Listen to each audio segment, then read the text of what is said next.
Imagine knowing before they're even born that your child will need a new heart. Such was the case for Mimi and John McDonald for their baby girl Mia. I went in for my 20-week ultrasound, and they told me her heart was everything was just fine. And I said, look at the heart. Is the heart okay? Is it beating right?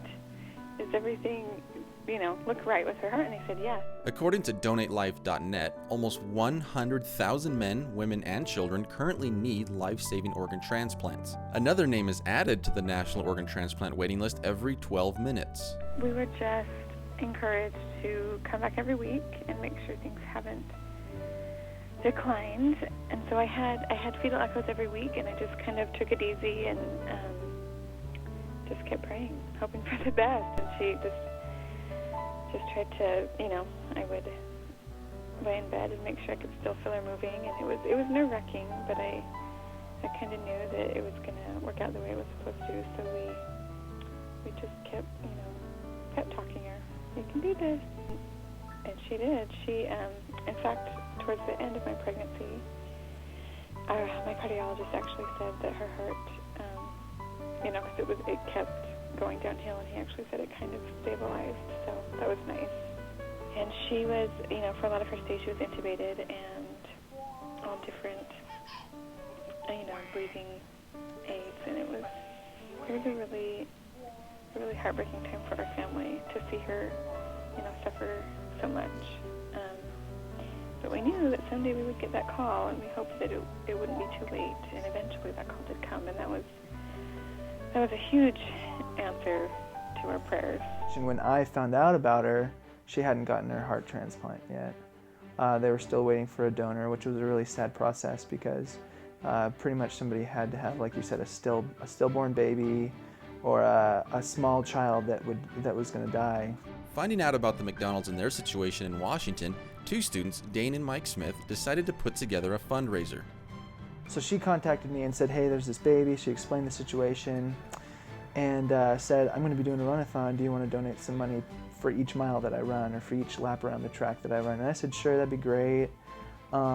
She told me about the blog, so I checked that out. I'm just starting to get into road biking. What if I did like some kind of bike-a-thon? It was my sister that really got me into it. I took that idea and ran with it, I guess, or biked with it. After Dane's sister organized a run as a fundraiser out on the East Coast, she insisted that he do something out here in Utah. So he and Mike got on their bikes and hit the road on their way to Vivian Park. After 4 months, Mia did get the heart she needed. Dane and Mike found out before their ride. Those 4 months felt like years. It was torture. It was really, really heart-wrenching, and I was helpless. All I could do was, hold her hand and sing to her and pat her, but I couldn't fix it. I just wanted to scoop her up and run out of there, but I couldn't do that. We just kind of went into survival mode and did what we had to do. And somehow we found the strength, and we're really blessed with comfort to keep going. But when I found out that she had a heart, it was just kind of like, whew, okay. And then it was almost just a little extra motivation because we knew that she was most likely going to be okay. We knew that it was just a matter of healing process, making sure that the heart stays, and just raise as much money to help out the family as we can. Their efforts on the ride helped bring in over $1,000, which may not seem like much of a dent to the medical bills, but every little bit helps and their effort is appreciated. That was just part of our donations that we got, was just part of a big thing that's going on in their whole, the whole sphere of their life.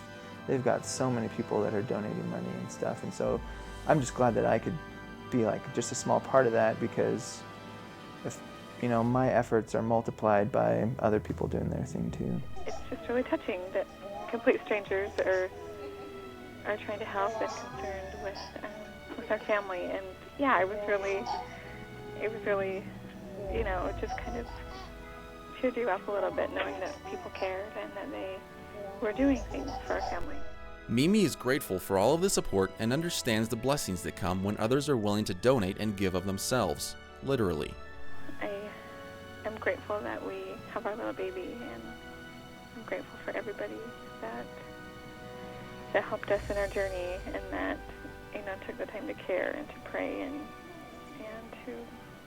and keep encouraging us, and that's what he did, and he was really thoughtful. But it's just something to think about, trying to get the awareness out there that there is a need. There are people who could continue their lives with those organs. For a lot of people, it's really comforting to know that their child, or in our case, their infant, saved somebody, and that their heart lives on in your child. And I just,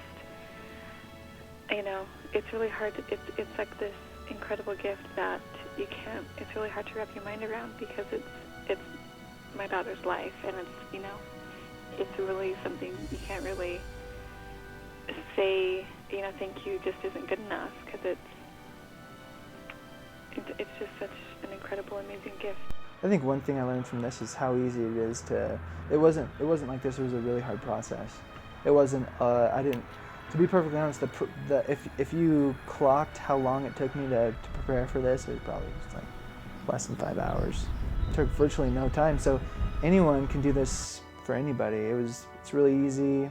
Yeah, when you have no control, when it's completely in the Lord's hands, you just have to be still, and that's the hardest part. You just have to wait and keep hoping and try not to get discouraged. In Provo, Aaron Nilsson, True Blue.